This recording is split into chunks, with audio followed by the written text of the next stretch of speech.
Ayun, so good evening sa inyo guys. Ngayon po ay August 2, 2024. Friday nga po at ayan, nag-pullback si PSE market natin. Lakas ng pullback natin kanina. Umabot tayo ng halos 2% o nag 2% ba tayo kanina.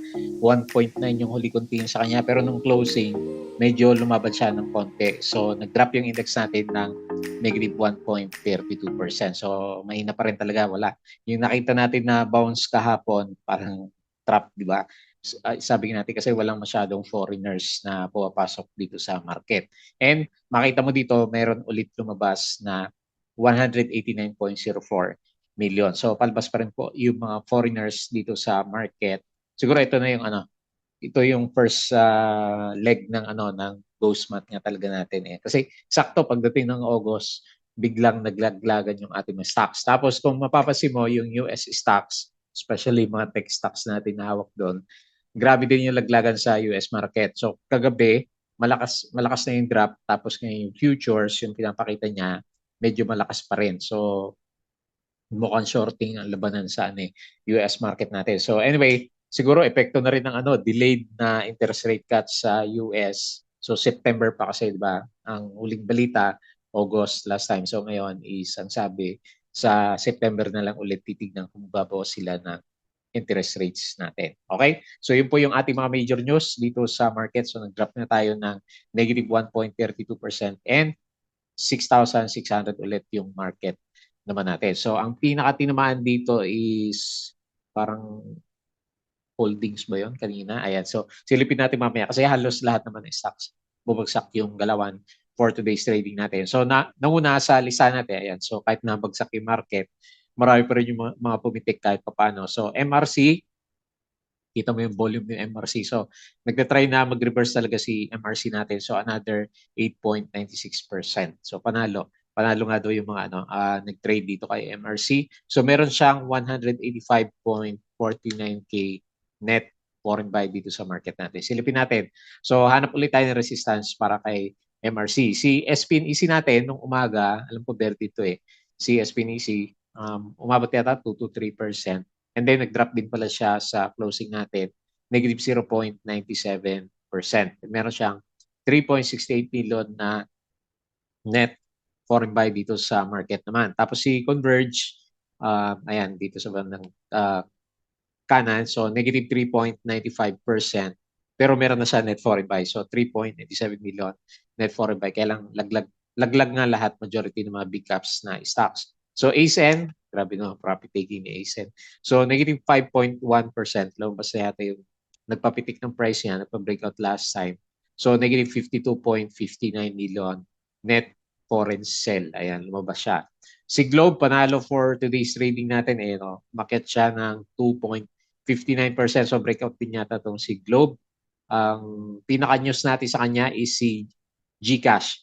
So parang nakalabas yata sa mga news kanina, $5 billion dollars na yung valuation ni GCash natin. So ang laki, di ba? So meron siyang 2.59% gain and 11.66 million net foreign buy. Tapos si PXP, bisitahin ulit natin, wala na yata sa Fibonacci to, negative 4.63% and meron siyang 176.36K net foreign sell. Ayan, so pangit yung yung Friday natin, puro profit taking yung galawan sa market. Ayan. So disclaimer ulit guys sa mga bago sa channel natin, as usual, pakibasa na lang po ng maigi. So yung ating review is for education purposes lang po yan. So wag mong gagamitin to as a reason para mag-buy, sell, or hold ng stocks. Meron po kasing risk na involved sa market. Due diligence na lang po kung ano stocks yung gusto mong bilhin. And as usual, follow mo po ako dito sa ating Palabi Trader na YouTube channel. Subscribe ka lang po kung gusto mo ng trending stocks review, di ba? Araw-araw may review naman tayo. Or kung gusto mo ng guide, sali ka lang po dito sa membership natin. So meron tayong community dito sa markets po natin. So click nyo na lang po yung join button and check nyo na lang po yung mga nakalagay dyan. Tapos yung mga nakasubscribe, maraming salamat po sa usual na viewers dito sa ayun, pabagsak yung views din natin. Dito sa ating mga trading stocks review, mga company reviews, mga sample trades sa market. So aral na lang ulit tayo kasi weekends ulit. Dito sa mga technical analysis natin, kailan kung trap yung galawan. So no choice no kundi mag-antay na mag-rebound yung market. Fundamentals, yung mga risk management natin dito sa market at saka yung ating mga basic na PSE market studies naman. Sa crypto, hindi pa rin nagbabounce si crypto natin. Follow mo na lang din po ako dito sa ating Palabi Trader Crypto ko to para sa mga play to earn games natin sa social media, Facebook account para updated ka sa mga post po natin or dito sa Facebook page. Ayan, pili ka na po sa kanilang dalawa. Bodega Pick, yung mga articles natin dito sa local market, dito sa US, and dito sa crypto. Tapos sa Twitter, meron na tayong summary dito, saglit, hanapin natin. Ayan, so meron tayo dito. So net foreign sell nga ulit tayo, negative 1.32% and 189.04 million net foreign sell. So siguro sakto na natin, no? 1 billion na lang yung natitira na net foreign buyers dito sa market natin. Kasi last time, di ba, binibilang natin kung ilan yung pumapasok at saka lumalabas mo sa kanya. So tinamaan ng matindi si services pala. So hindi si holdings pala yung pinakamababa pero loss pa rin. So services negative 1.87 followed by financials naman negative 1.67%. Ayan. So bad mood ulit yung mga portfolio natin during this time. So IMI, lugi pa rin si IMI. Post 16.73 million net loss in the first half of 2024. Foreign funds bought, BPI, CBC, PSE, MER, SEC, CNPF, PMI, AC, AGI, CRITS, RCR, Robinson, Globe, at saka si Converge. Ay, so yung tatanong sa URC natin, sa vlog natin. URC post 6.7 billion core net income in first half 2024. Up naman siya ng 5%. Tapos meron siyang declaration ng cash dividend. Ayan, so mamimigay siya. Okay lang yan. Hindi man yata masyadong gumagalaw si URC. Foreign funds sold, AUB, BDO Metrobank Security Bank, ACN, AP, FGen, Shell, DNL, FB, GSM, Jollibee, Avoites, DMC, LTG, Ali, Double Dragon, si Double Dragon medyo nag-bounce. Tel, dito, Cebu at saka si ICT. Yung mga binili, yan dito sa bandang baba yata yung mga binili sa market. So anyway, dito muna. PSE recap, 6,605 and drop na tayo 1.32%. So kanina, dito na yung mga winners sa losers sa big caps. So pinaka-winner natin si Globe dahil na kay GCash, yung good news niya. Nag-up siya ng 2.59%, Monde 1.08 and San Miguel 1.02. So tinamaan na malaki. So kaya nag-drop tayo ng 1%. ASN 5%, Converge 3.95. Ayan, binenta yung mga stocks natin. Wilcon 3.47, CNPF 3.46. So medyo malalaki po yung naglagad. Buti nga may konting nagtulak pa nung bago mag-close yung market natin. So makita mo din dito sa bandang Asia, malakas din yung drop natin. So ganyan din yung nangyari sa US market. So lahat naman, hindi lang sa Philippine market. Yun nga, so nakikita lang naman natin na main reason is ghost month, di ba? So nag-aalis kasi yung mga Chinese investors sa market natin. So Nikkei, ayan sa Japan, negative 5. Grabe naman to. Negative 5%. Buti hindi tayo masyadong... Kaya siguro mabot tayo ng halos 2% kanina, hinatak ni Japan. Majority ng mga indices sa global market. Korea, negative 3. So, bear na bear yung mga markets natin. Nasdaq futures plunge as much as 1.8%. Warnings and Apple's China was sour tech sentiment. So anyway, naglalabasan yung investors sa equities. So BPI, Bank of the Philippine Islands on track to achieve its financial target. Tapos GCash, ayan. So ito po yung catalyst natin most likely para kay Globe. GCash valuation has risen to 5 billion USD after securing new investment from AC and Japan's Mitsubishi Financial Group. Ayan, so lakas ni GCash natin. RFM, pwede na sa US si GCash, di ba? Alam ko meron na eh. So RFM declares 0.08 regular cash dividend. SEC, so medyo pangit yung earnings niya. Mukhang babagsak yung yung namimigay ng dividendos natin. So kung sa balita andito, galing kay PSE Edge. Ayala Corporation to increase ownership stake in Globe Innovations by 8%.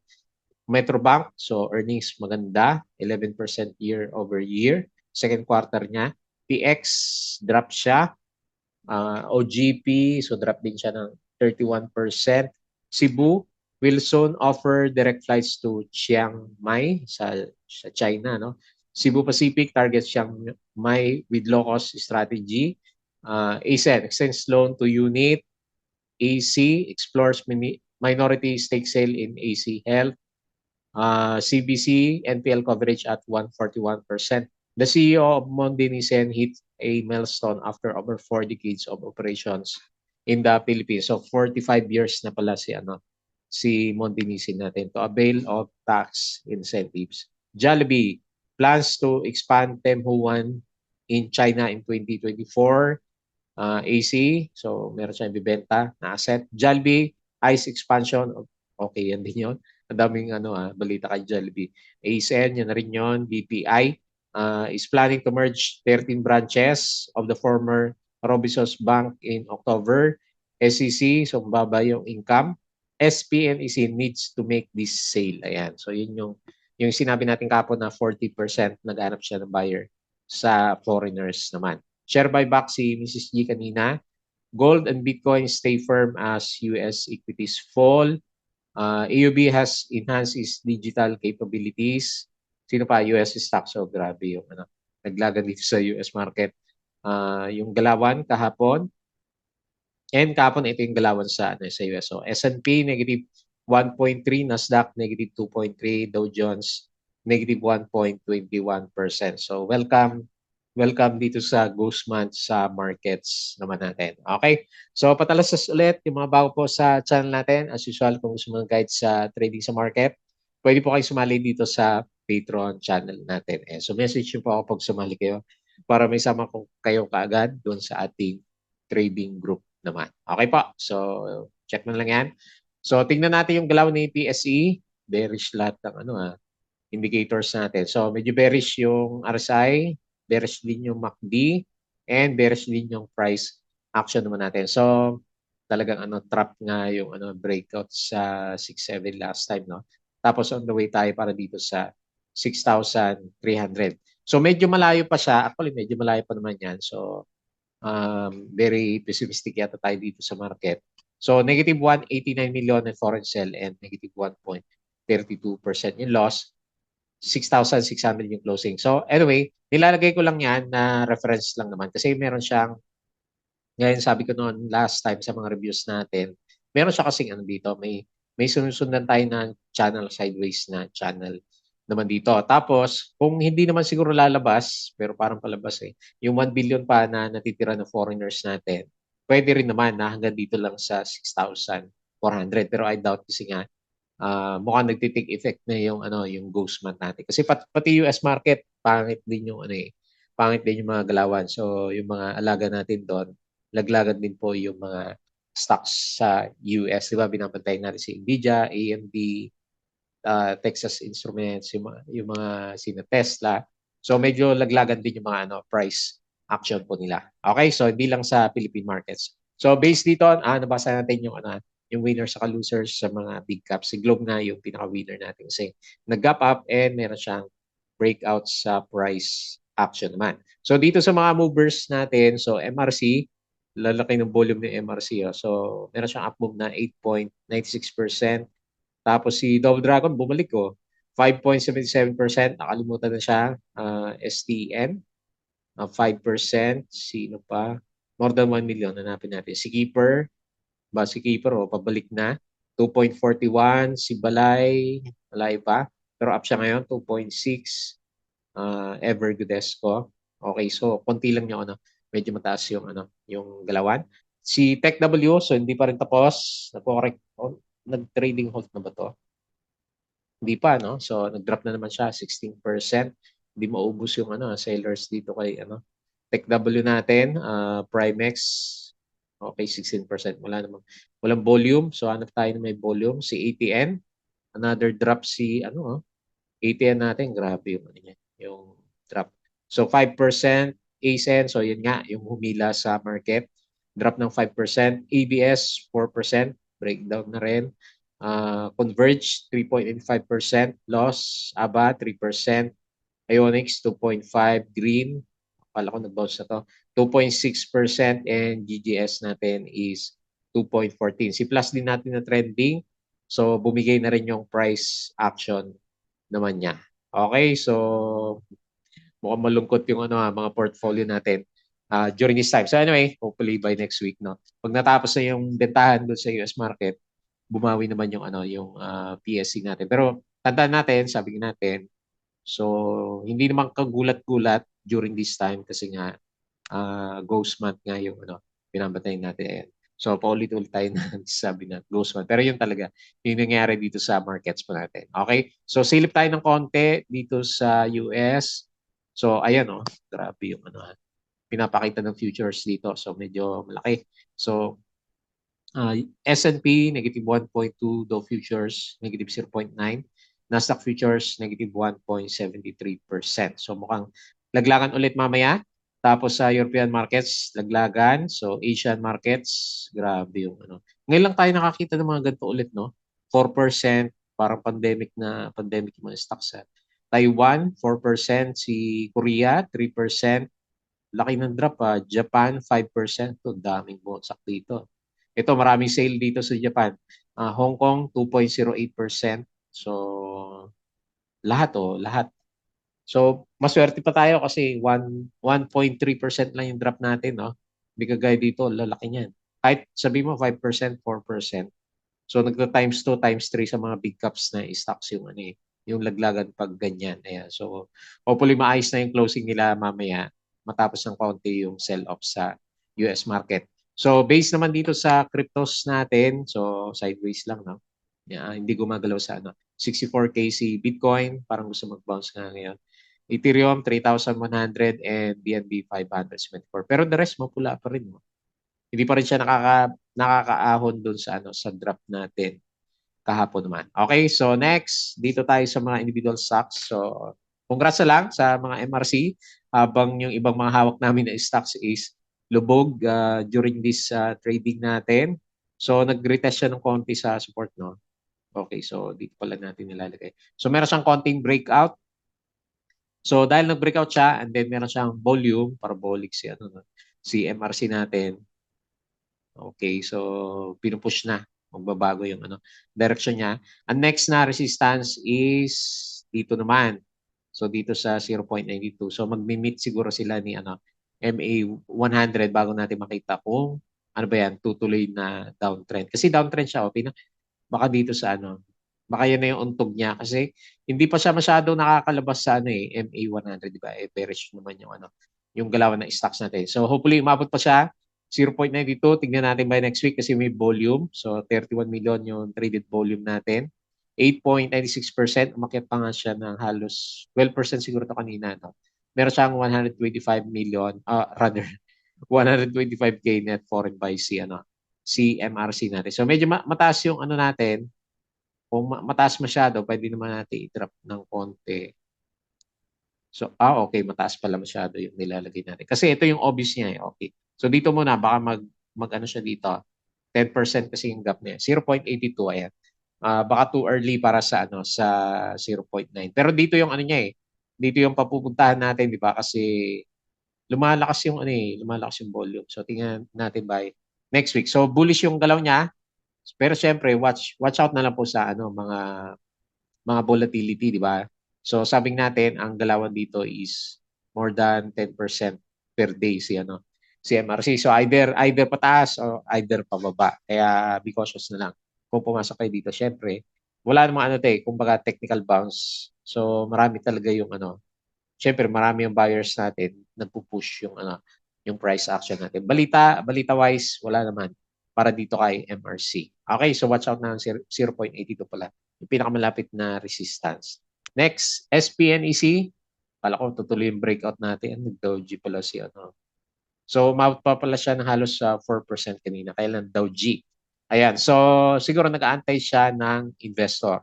Pag meron na yung balita ng investor, babalik naman siguro yung sigla niya. Pero sa ngayon, since Doji siya, so magre-retest tayo. Medyo bearish muna yung tingin natin for the short term para kay SPNEC. So, negative 0.97% and meron siyang 3.68 million net foreign buy. Ayan. So, okay, yung RSI natin above 50. Pero yung MACD is medyo flat o bearish pa rin yung yung status niya. Siguro kanina medyo lumusot na yung mga indicators natin kaya lang nag-resist siya dito. Ayan, hindi siya tinulak 40 million, ang laki pa naman ng traded volume niya, no? Okay, so nag-breakout siya ng alas 10 and second half is hindi na nakabawi si SPNEC natin. So negative 0.97 lang kaya lang kasi yung candle natin medyo bearish to eh. So maghanap po na ng support for next week na trading natin si SPNEC. Or kung merong balita na merong mag-invest sa kanya, yun yung magre-reverse lang ng direction. Pag wala, hahanap siya ng support ulit malapit dito sa piso. Kasi 1.02 naman yung niya, pinaka-price action niya. Okay po. So yun lang nakita natin. Next, si Converge. Okay, drop tayo. Naku. Kinain yung kinain ulit yung gains natin. So balik tayo dito sa loob. Tignan natin kasi ugali din naman niya pag medyo bearish yung market, nag-ano talaga siya ng pullback. Basta hindi lower low yung i-form natin sa kanya siguro na. So support natin is 10.88. Ayan. So no choice kasi yung buong market is mahina. So negative 3.95% si Converge natin. So yung RSI niya nasa bullish side pa rin naman. Pero yung MACD niya is bumabalik dito sa downtrend na direction natin. Dahil doon sa isang malaking candle na yun eh. So akala ko didiretso na si Converge natin. So anyway, pati si ASN, di ba? Binawi din yung mga gains from the past few days. Ayan, 2 days na galaw niya. Kinain din ni Converge. Ayan. So yan yung mga black swan sa tinatawag natin sa market natin yung biglang maglalaglagan yung mga stocks natin. Hopefully hindi tayo gumaya doon sa doon sa Japan. Laki niya no, 5% na sana yun. Yung Japan na drop. Pandemic na pandemic yung style ng Japan. Nagtaas siya ng interest rates. Kung napansin niyo yung mga last na reviews natin sa kanya. So, balik tayo. Retest muna, 5 pesos para kay ASN kasi nga bearish yung market. Uptrend pa rin naman. Kailan kasi kinain niya yung gains natin for the week. Negative 5.1% and 52.59 million net foreign sell. Wala nang net foreign buy sa market natin. Nag-aalisan pa. No? Okay, so no choice. Wait ulit tayo sa bounce. Pag mag-bounce si US market, may mga chance tayo ng bounces by next week. Kaya lang kasi pinapakita ng niya futures niya is parang hindi. Okay, so next natin si Globe. Ano ba nangyari kay Tel? Saglit, tingnan natin si Tel. Parang ganyan din yung chart niya. Okay, uptrend lang si nag-pullback kanina. So yung pinaka-catalyst po natin kay Globe, alam niyo na. So bakit siya nag-gap up? Sakto, no? Pagka-gap up niya, break out niya yung price niya. So dito tayo titingin. Malapit sa 2,300. Kasi yung pinaka-channel niya, yan din naman yung pinapakita niya. So clone natin yan. Meron na pala tayong chart yan. And ganito yung itsura niya. So or pwedeng ganito. So, depende sa tumitingin naman sa markets natin. Okay, so pwede siguro. No? So, kung abot tayo, 2,300 kasi tingnan ko itong merong spike dito eh. Actually, mga 2,336. Pero anyway, in the short term is siguro mga ganyan, 2,300 yung pinaka-next na resistance para kay Globe. So, yung pinaka-catalyst, yun na po yung nabasa natin kanina. So, yung business niya kasi kay GCash, panalo. Laki nun, lalo na kung mag-IPO yun. So, makakatulong sa sentiment ni Globe. So, ang panalo dito is ito, yung mga nag-SRO last time, di ba? So, ang baba last time, no? 1,600 pero ngayon is up na siya na laki na, bumalik na siya. 25%. So, good company. So, lakas na catalyst ni GCash. Lumalaki pa si GCash, di ba? So, nag-start na siya mag-venture internationally. So, kaya malakas si Globe po natin. Okay. Next, PXP. So, nilagay natin to. Kasama din naman sa trending natin. Mukhang deads na yung oil saga natin. So, balik natin yung wala na papunta na sa support. Ang daming edit na ni PXP natin. So, wala. Laglag sa ito sana yung pinaka-support 0.786. So, no choice. Medyo laglag din ng konti yung MA20. So, sumisilip-silip na siya dito sa support natin. So, either dyan or balik tayo dito sa 3.31 until merong balita ulit with regards sa sa mining operations doon sa SC72. Ayan. So, kaya minsan mahirap magpadalos-dalos ng pasok sa mga stocks, lalo na medyo speculative yung yung mga balita natin at hindi naman siya natuloy. Si RCI natuloy last time, di ba? Sinag-invest si Mr. Libiste, di ba? Ito, more on speculation hype yung nangyari naman sa kanya. So anyway, ganyan talaga. Kung na-hype ka naman kay MRC, di ba? Panalo naman siya. Ayan. So depende na lang kung kailan mo i-take yung profits mo siguro. Okay po. So yun lang muna. So very bad yung market. Sentiment natin is bearish kahit na medyo malayo pa. Kasi makita mo naman din sa US market, grabe yung laglagan ng mga stock. So hindi tayo magtataka kung babalik tayo dito sa 6,300 level. So malayo pa naman, matagal pa yan. Pero anyway, expect na lang the worst kasi nga ghost month din yung ating situation sa market. Okay po. So yun lang. Aral na lang tayo over the weekends bago tayo mag-close. Please don't forget to subscribe dito sa channel natin. Join ka lang sa group guys kung gusto mo ng guide. Palabi Trader Crypto ko to para sa mga play to earn games, Facebook account, Facebook page, Bodega Peak, Twitter, and yung ating Patreon. So tama-tama August po. Start natin. Yung mga gustong sumali sa group, sali lang po kayo dito sa Patreon channel naman natin. Okay po. So yun lang. Maraming salamat. Happy weekends po.